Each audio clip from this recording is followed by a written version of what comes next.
Haleluya.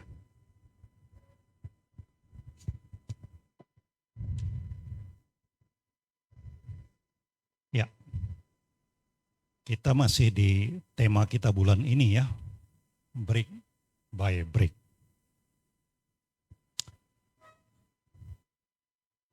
Pada Yosua pasal 4 ayat 21 dikatakan begini saudara. Yosua pasal 4 ayat 21 dikatakannya, dan berkatalah ia kepada orang Israel demikian, apabila di kemudian hari anak-anakmu bertanya kepada ayahnya, apakah arti batu ini?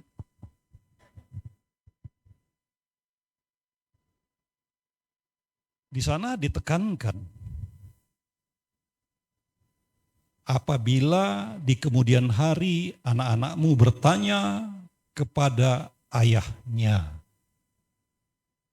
kepada bapaknya, kepada kepala keluarga, apakah arti batu ini? Hari ini kita di Indonesia memperingati Hari Kartini. Kita lihat banyak ibu-ibu kembali ke zaman dulu, saudara. Tadi pagi sambil Bu Mada berpakaian, saya tanya, kira-kira nilai-nilai apa sih yang bisa dipegang dari Ibu Kartini? Ada banyak yang disampaikan. Apakah ibu-ibu juga ada nilai-nilai secara khusus yang berpakaian berbeda hari ini? Atau sekedar kita ya pokoknya tampil beda gitu aja ya? Ya semoga, saya berharap memang ada nilai-nilai yang bisa kita dapatkan yang baik, yang juga berkenan kepada Allah. Tapi hari ini Yosua pasal 4 ayat 21 menekankan bukan kepada ibu-ibu, kepada bapak-bapak. Ya. Dikatakannya, apabila di kemudian hari anak-anakmu bertanya kepada ayahnya, apakah arti batu-batu ini? Alkitab mengajarkan ayah, bapak, kepala keluarga bertanggung jawab penuh kepada keluarga. Salah satu kewajiban seorang ayah, seorang bapak mendidik anak-anaknya.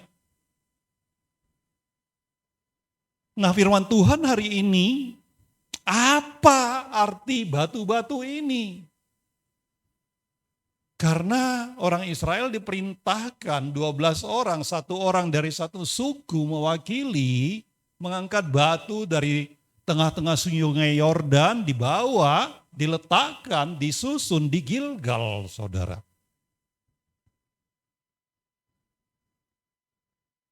Nah, tadi dikatakan salah satu kewajiban seorang ayah mendidik anaknya. Kalau pertanyaan-pertanyaan seperti ini disampaikan kepada kita sebagai seorang bapak, sewajarnya lah kita bisa menjelaskan, saudara. You are the teacher, you are the preacher. Karena bapak-bapak, kita, engkau, kita bersama-sama adalah guru di tengah-tengah keluarga. Kita adalah pengkhotbah, kita adalah pendeta, kita adalah gembala di tengah-tengah keluarga. Sehingga pertanyaan-pertanyaan seperti ini adalah sesuatu yang seharusnya kita bisa jelaskan. Kalau kita baca selanjutnya di ayat 22-23, saudara. Di sana diceritakannya tentang apa yang menjadi jawaban, saudara. Dijelaskan arti 12 batu yang ditegakkan di Gilgal itu. Karena kita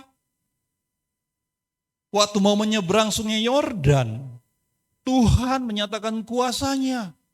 Air menjadi terhenti sampai jauh ke daerah Adam dan terus sampai ke Laut Mati. Sehingga kita bisa lewat. Seperti juga ketika orang Israel lewat dari Laut Teberau. Ketika dikejar-kejar Mesir, Tuhan nyatakan kuasanya, laut menjadi kering. Kita bisa berjalan di atas tanah kering. Nah, hal-hal seperti itu saudara adalah sesuatu yang perlu, wajar, bahkan wajib bisa kita jelaskan kepada anak-anak kita, kepada keturunan kita, saudara. Tujuannya untuk apa? Ayat 24 menjelaskan supaya semua bangsa di bumi tahu bahwa kuat tangan Tuhan. Dan supaya mereka selalu takut kepada Tuhan Allahmu. Saya baca tadi saudara, di bahasa aslinya takut itu dia tuliskan yare. Yare itu kira-kira artinya godly fear. Jadi bukan takut sehingga kita mungkin lari terbirit-birit, menjauh. Enggak saudara. Yare itu berarti kita takut, kita hormat, kita berupaya tenang, karena takutnya itu kudus, saudara. Kita mau berlama-lama di situ, bukan menjadi lari menjauh, enggak. Itu takut yang dimasukkan yare di sini. Kalau di bahasa lain mungkin apa itu? Jing Wei Shen katanya, ya cinornya ya. Godly fear. Nah, kita diajak sebagai seorang ayah, saudara, bisa menjelaskan hal-hal yang mungkin anak-anak kita perlu tahu. Sehingga apa yang kita percayai, iman percaya kita itu enggak stop di kita, tapi terus berlangsung kepada generasi selanjutnya. Apa yang dijelaskan di ayat 22-23 ini juga menjelaskan sebenarnya mau dikatakan Allah itu berkuasa atas alam. Allah itu berkuasa atas segala sesuatu, saudara. Dan dia layak untuk dihormati, dia layak ditinggikan, dia layak diagungkan, saudara. Tanggung jawab ayah, bapak, kepala keluarga mewariskan iman percayanya terhadap Yesus. Iman percaya kita terhadap Yesus kita wajib teruskan kepada keturunan, kepada anak-anak kita. Roma 10:17 katakan, jadi iman timbul dari pendengaran dan pendengaran oleh firman Tuhan. Iman itu enggak terjadi tanpa sebab. Oleh pendengaran, memang iman itu give, anugerah. Ya, Tuhan menganugerahkannya sesuai kapasitas kita. Tapi seberapapun itu sesungguhnya Tuhan anugerahkan, tinggal kita mau enggak mempergunakannya. Karena katanya sebesar biji sesawi saja, pujian kita tadi katakan sebutir saja, kuasanya dahsyat, gunung bisa dipindahkan. Tinggal lagi, apakah iman yang Tuhan anugerahkan itu memang pernah kita pergunakan? Topik kita hari ini, strengthening your faith in Jesus.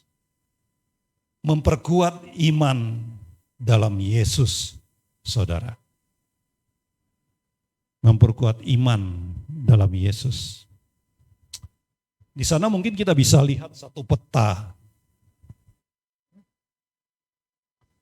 Di peta itu, ini peta memperlihatkan daerah perjalanan Tuhan Yesus ketika dia ada di tengah-tengah bumi, lebih kurang 3,5 tahun pelayanan, saudara. Setelah dia berusia sekitar 30 sampai 33 tahun, saudara. Kalau kita lihat, saudara, dalam perjalanan Yesus, dia banyak melakukan mujizat. Dia banyak mengerjakan hal-hal yang di luar kemampuan orang-orang. Tapi tujuannya melakukan mujizat adalah untuk menarik perhatian, bukan kepada mujizatnya, tetapi kepada Yesus Tuhan. Tuhan bisa berikan kuasa kepada orang-orang, saudara. Tetapi biarlah kuasa yang Tuhan berikan kepada setiap kita bukan untuk menarik orang-orang kepada kita, tetapi membawa setiap orang kepada Yesus. Yang menjadi pusat perhatian haruslah Yesus, saudara. Kalau kita perhatikan peta ini, saudara, hari ini saya akan bawa kita melihat dari Markus, kitab Markus nantinya, saudara. Di peta ini ada satu daerah yang sebenarnya daerah yang bukan lagi bagian daripada, tapi di peta ini terlalu kecil ya, saudara. Ada di sini seharusnya Tyre. Di sini ada Tyre, ya mungkin di sekitar sini. Ini Tyre, Sidon di atas sana, mungkin Sidon yang paling atas. Tyre, Alkitab ceritakan itu Tirus, ya Tirus. Yesus melakukan banyak perjalanan di sekitar ini, saudara. Ada dia dari Genesaret sampai ke di sini, ke seberang danau ini, saudara. Tapi dia kemudian banyak berjalan. Ada banyak perjalanan pelayanan yang Yesus lakukan. Ada banyak orang berbondong-bondong datang mengikuti Yesus, saudara. Tapi ada waktu-waktu Yesus itu mau sendiri. Ada waktu-waktu Yesus mau bersama-sama dengan murid-murid saja. Tapi orang tetap datang berbondong-bondong. Sehingga sampai Yesus mengajak murid-murid pergi jauh. Tidak lagi di daerah Israel. Keluar ke Tirus, saudara. Tirus itu sebenarnya masuk daerah Syria. Nah, Yesus sampai pergi jauh untuk coba menjauh dari keramaian. Karena ada waktu-waktu diperlukan kita sendiri, tidak terus melayani. Ada waktu-waktu kita perlu diisi. Ada waktu-waktu kita perlu mengajar satu sama lain. Markus 7 ayat 24 sampai 26 katakan demikian, saudara. Lalu Yesus berangkat dari situ dan pergi ke daerah Tirus.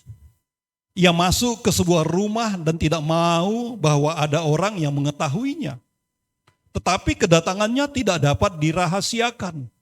Malah seorang ibu yang anaknya perempuan kemasukan roh jahat segera mendengar tentang dia, lalu datang dan tersungkur di depan kakinya. Perempuan itu seorang Yunani bangsa Siro-Fenisia yang memohon kepada Yesus untuk mengusir setan itu dari anaknya. Ayat 27, lalu Yesus berkata kepadanya, biarlah anak-anak kenyang dahulu sebab tidak patut mengambil roti yang disediakan bagi anak-anak dan melemparkannya kepada anjing. Tetapi perempuan itu menjawab, benar Tuhan. Tetapi anjing yang di bawah meja juga makan remah-remah yang dijatuhkan anak-anak. Ayat 29, maka kata Yesus kepada perempuan itu, karena kata-katamu itu pergilah sekarang, sebab setan itu sudah keluar dari anakmu. Ayat 30, perempuan itu pulang ke rumahnya, lalu didapatinya anak itu berbaring di tempat tidur, sedang setan itu sudah keluar.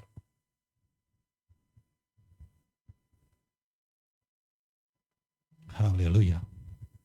Saudara, di ayat 24 sampai 26 tadi, Yesus bersama murid-murid pergi ke daerah Tirus untuk istirahat, untuk menjauh dari orang-orang, saudara. Tapi ternyata kalaupun dia berusaha untuk tidak terganggu oleh orang-orang lain, sampai-sampai dia pergi ke daerah yang tidak biasa dikunjungi, tapi ternyata di sana pun ada banyak orang yang mengenalnya. Salah satu adalah perempuan Yunani, bangsa Siro-Fenisia. Daerah Tirus sampai Sidon itu dikenal sebagai daerah Fenisia, Ponisia. Karena itu adalah daerah wilayah provinsi daripada Syria, makanya disebut sebagai Siro-Fenisia. Jadi daerah itu bukan daerah orang Yahudi sesungguhnya, saudara. Tapi kita lihat di sini, ada seorang perempuan yang bukan dari bangsa Yahudi percaya kepada Yesus. Dia percaya. Percaya itu apa? Sampai dia datang tersungkur dan dia memanggil Yesus Tuhan. Saudara, kalau ada orang yang bukan Kristen, tapi percaya kepada Yesus, kira-kira pandangan saudara bagaimana?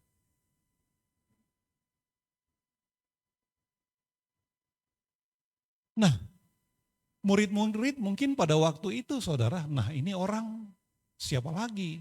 Ini kami mau istirahat, tapi mengganggu. Nah, orang ini kan bukan orang Yahudi. Orang Yahudi itu banyak tidak berteman dengan bangsa-bangsa lain. Orang Yahudi seringkali menganggap bangsa lain itu bangsa yang lebih rendah. Nah, saudara, tapi kita sebagai orang-orang percaya, seperti Yesus mau datang sampai ke Tirus, ke tempat, ke wilayah yang sesungguhnya bukan wilayah orang Yahudi. Dia mau nyatakan sesungguhnya kepada murid-murid, bahwasanya Allah itu mengasihi bukan hanya orang Yahudi, tapi semua orang. Yang pertama kita mau lihat, mengakui kedaulatan Tuhan. Tadi di kitab Yosua yang kita baca pasal 4 ayat 21, saudara, para ayah diajak untuk bisa meneruskan, mewariskan iman percayanya kepada keturunannya. Bagaimana kita bisa mewariskan percaya kita, iman kita? Salah satu yang penting adalah kita perlu dulu akui kedaulatan Tuhan di dalam hidup kita. Tuhan yang mana? Tuhan Yesus, tentunya, saudara.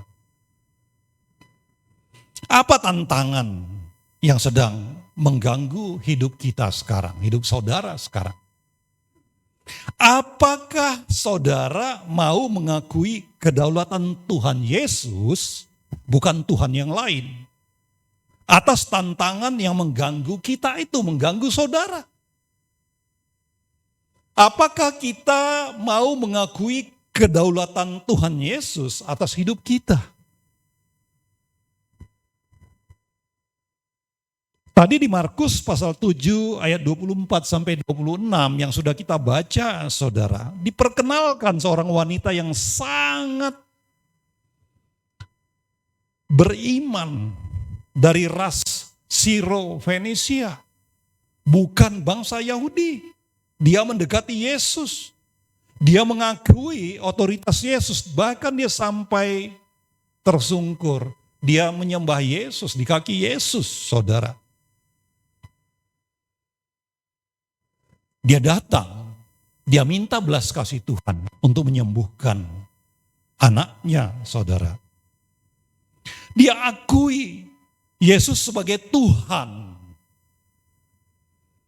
Dia meminta bantuan supaya putrinya yang kerasukan setan, saudara, itu bisa dibebaskan. Nah,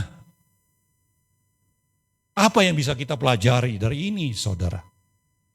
Kita mau belajar penting seperti ibu ini, seperti perempuan Sirofenisia ini, saudara. Akui kedaulatan Tuhan atas semua aspek hidup kita. Banyak hal yang nggak bisa kita selesaikan. Mungkin anak-anak kita nggak sepenuhnya bisa kita atur, saudara. Tetapi ketika kita akui kedaulatan Tuhan, kita datang kepada Tuhan seperti perempuan Sirofenisia ini, saudara. Tuhan akan menolong kita. Tuhan akan berikan hikmat kepada kita, saudara. Nggak bisa langsung selesai seperti tema kita, break by break. Ketika kita mau membangun dinding rumah kita, nggak langsung jadi begitu saja, saudara. Satu bata disusun di atas bata yang lain. Anak-anak diajari dari satu kebenaran kepada satu kebenaran yang lain. Mereka belajar dari mana? Dari bagaimana mereka melihat kita, saudara.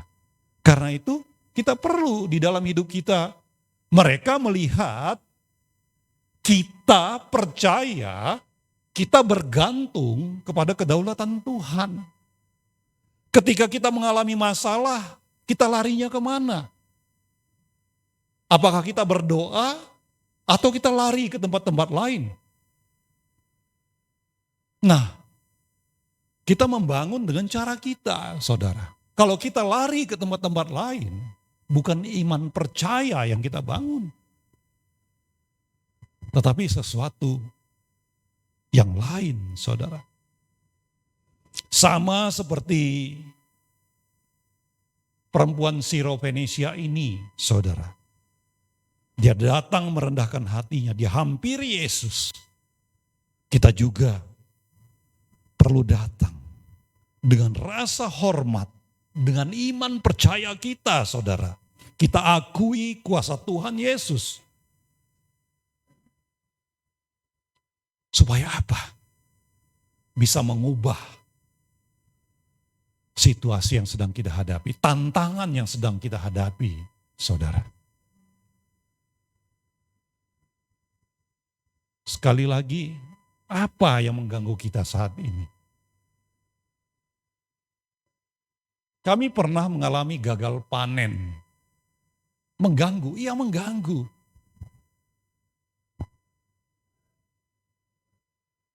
Ada teman-teman yang mungkin pernah mengalami PHK. Ada yang mengalami sakit penyakit yang kok nggak sembuh-sembuh. Ada keluarga-keluarga yang pusing karena dia merasa anak-anak mereka sering melawan. Nah, seperti perempuan ini, saudara, kita perlu akui kedaulatan Tuhan. Kita datang ke kaki Yesus. Dia sanggup menolong. Kita terbatas dengan hikmat kita. Tapi hikmat Tuhan akan Tuhan berikan terus menerus bagi orang-orang, bagi setiap kita yang mau percaya, yang mau meminta seperti perempuan ini, yang mau datang kepada Tuhan Yesus, saudara. Matius 28:18 katakan, Yesus mendekati mereka dan berkata, kepadaku telah diberikan segala kuasa di sorga dan di bumi. Kepada Yesus diberikan segala kuasa di sorga dan di bumi, di mana saja itu. Ketika kita menghadapi persoalan di mana saja, Tuhan sanggup. Maukah kita datang kepada Dia yang berdaulat, ke dalam kedaulatannya, di mana saja itu, apa saja persoalan kita.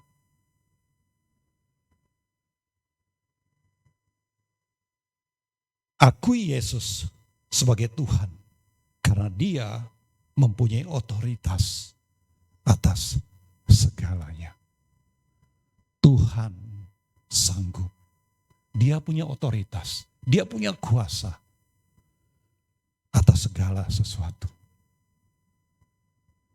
Jadi kita perlu mengakui kedaulatan Tuhan Yesus di dalam hidup kita, saudara. Dan itu perlu terlihat kepada anak-anak kita. Nggak dipendam. Bahkan itu perlu diceritakan. Kenapa 12 batu itu ditegakkan? Perlu diceritakan, ada alasannya. Ada latar belakangnya, ada sejarahnya. Nah, kita perlu mengakui kedaulatan Tuhan. Dan kita hidupi itu. Kita perlihatkan kepada anak-anak kita. Sehingga mereka belajar dari titik itu. Yang kedua, bertahan dalam iman di tengah tantangan. Setiap orang pasti punya tantangan sendiri. Tantangan bisa berubah-ubah dari masa ke masa, saudara. Ketika bekerja, tantangannya berbeda dengan ketika pensiun, saudara. Beda. Tantangan ada, tetap ada.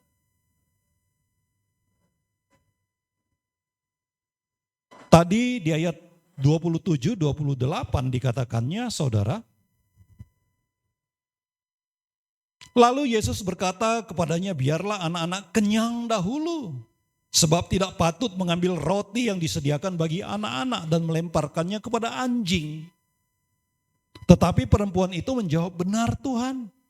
Tetapi anjing yang di bawah meja juga makan remah-remah yang dijatuhkan anak-anak. Perempuan ini datang dengan iman percayanya, saudara.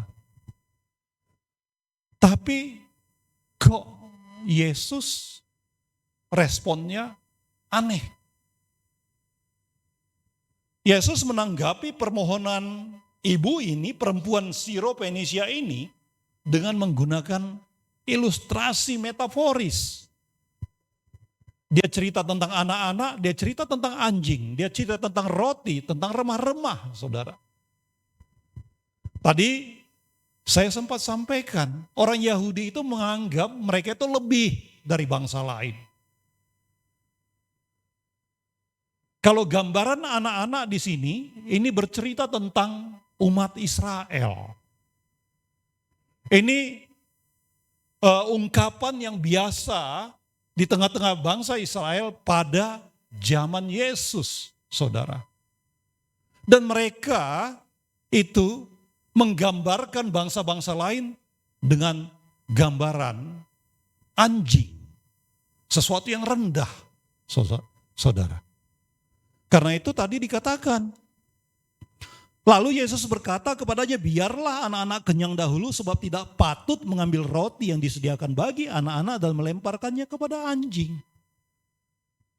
Roti berbicara tentang berkat-berkat yang Tuhan sediakan tadi kepada anak-anak, kepada umat Israel. Memang umat Israel menjadi yang pertama dalam rancangan Tuhan. Tapi kita lihat, saudara, perempuan ini ketika mendengar itu, dia tidak menjadi marah. Tapi dia lebih merendahkan hatinya lagi. Dia jawab, saudara, benar Tuhan, tetapi anjing yang di bawah meja juga makan remah-remah yang dijatuhkan anak-anak. Remah-remah itu serpihan kecil halus, saudara. Roti berbicara tentang berkat yang Tuhan sediakan kepada anak-anak, kepada umat Israel. Tapi perempuan ini percaya serpihan halus itu pun cukup kuasanya untuk menyembuhkan, memulihkan anaknya. Iman percayanya begitu teguh, begitu besar. sebesar biji sesawi cukup untuk memindahkan gunung, asal percaya. Karena itu dia katakan, gak apa-apa. Yang jatuh-jatuh, remah-remah yang jatuh dari meja anak-anak itu pun, itu dimakan anjing. Cukup bagi bangsa-bangsa lain, cukup bagi kita. Kuasa Tuhan itu cukup, saudara. Sekecil apapun itu terlihat, asal percaya, kuasanya cukup menyelesaikan persoalan kita. Amin.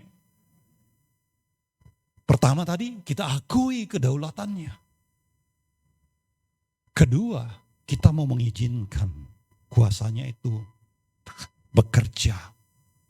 Iman percaya kita itu perlu terus hidup. Bertahan dalam iman di tengah tantangan. Persoalan kita dengan anak-anak kita bisa diselesaikan. Andalkan Tuhan. Kami pernah mengalaminya.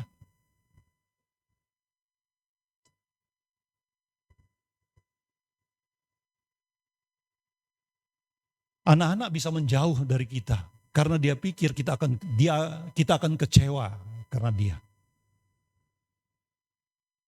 Nah, Tuhan berikan hikmat satu kali ketika menghadapi persoalan seperti itu, saudara. Saya katakan, whatever happen in your life, you are my son.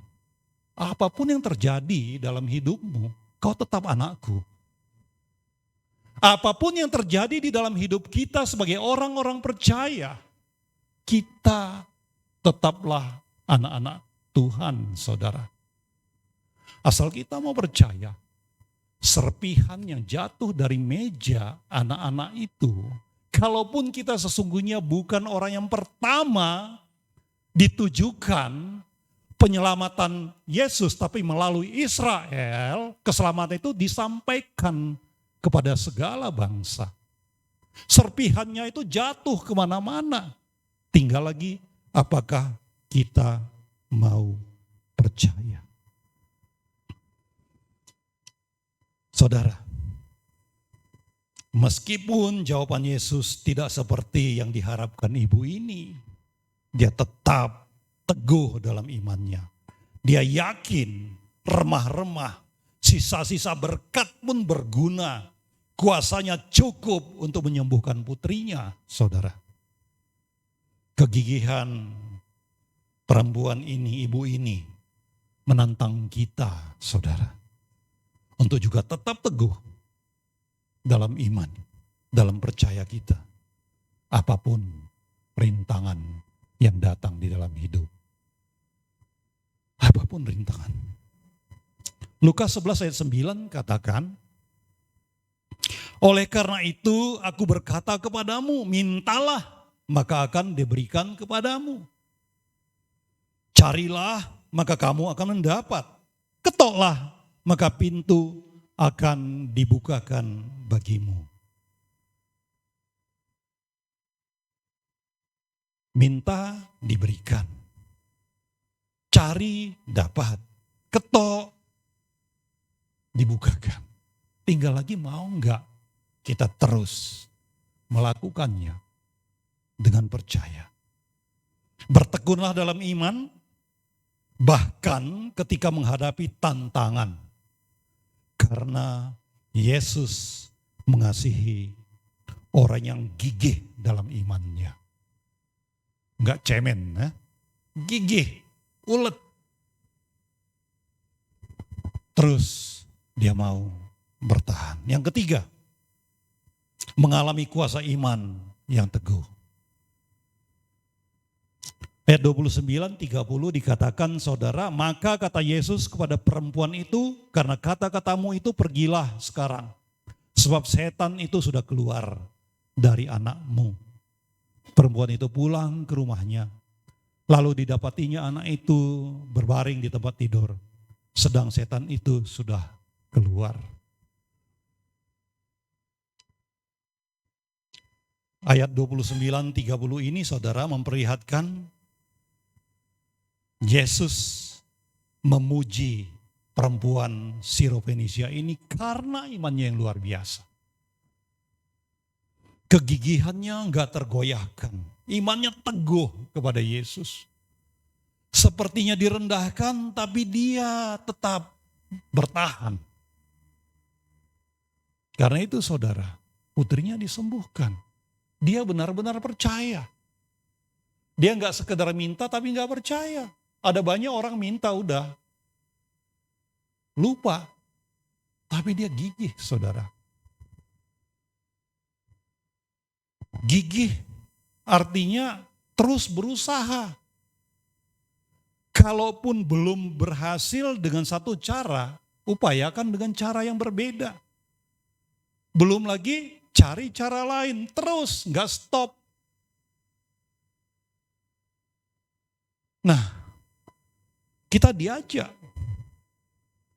supaya iman kita teguh, saudara. Sehingga apapun tantangan kita tidak menjadi menyerah, tapi kita mau terus bekerja, kita mau terus melayani, saudara. Karena imannya, saudara, ibu ini mendapatkan kesembuhan untuk putrinya. Putrinya di rumahnya, enggak di tempat itu.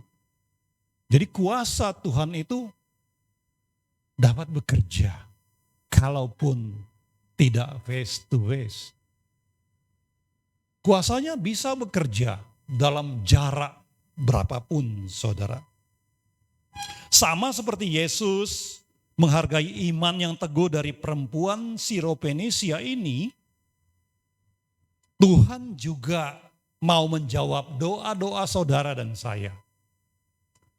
Dia menghargai doa-doa saudara dan saya yang sungguh-sungguh kita sampaikan kepadanya. Kita mau terus percaya. Enggak minta kemudian stop, lupa. Tapi kita terus datang, saudara. Bukankah kita pernah mendengar seperti seorang perempuan yang datang kepada hakim yang lalim, karena dia terus minta, akhirnya hakim itu meluluskan permintaannya. Kita perlu gigih seperti itu, saudara. Ibrani 11 ayat 6 katakan, tetapi tanpa iman tidak mungkin orang berkenan kepada Allah. Sebab barang siapa berpaling kepada Allah, ia harus percaya bahwa Allah ada. Bahwa Allah memberi upah kepada orang yang sungguh-sungguh mencari Dia. Persoalan orang Kristen, bukan orang percaya ya, orang Kristen. Seringkali Allah itu seolah-olah tidak ada. Begitu menghadapi sesuatu dan tidak langsung mendapatkan jawaban, gak ada Tuhan itu. Firman ini mengajarkan kepada kita, pengakuan kita itu harus memperlihatkan dalam hidup kita itu Allah selalu ada. Iman yang teguh tidak terjadi dalam sehari. Enggak, saudara.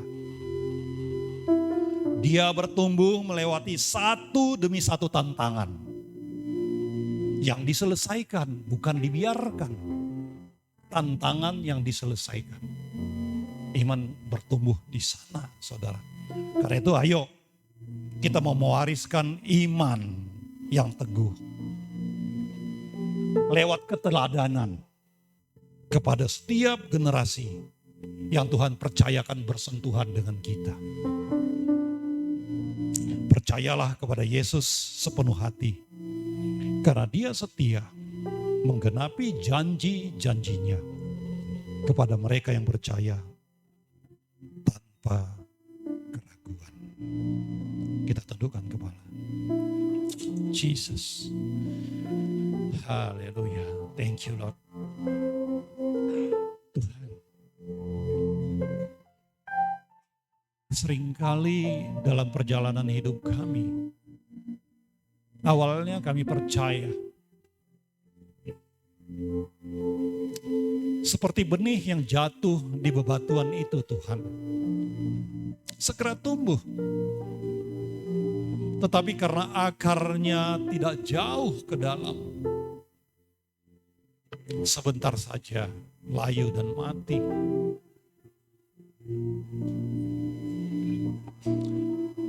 Sering terjadi dalam hidup kami seperti itu. Karena itu kami selalu ada di dalam kondisi yang sama berulang-ulang. Seringkali kami hanya jatuh dari satu lubang ke lubang yang lain. Kami tidak pernah menjadi bangkit, benar-benar bangkit. Hari ini Tuhan, firman-Mu mau mengajarkan kepada kami, seperti seorang ibu yang di luar daripada Israel ini. Dia percaya. Percayanya teguh. Dia tidak mundur dalam percayaannya. Dia terus berharap kepada Engkau, ya Yesus. Dan biarlah seperti iman percaya ibu ini, iman percaya kami terus kuat teguh di dalam Engkau.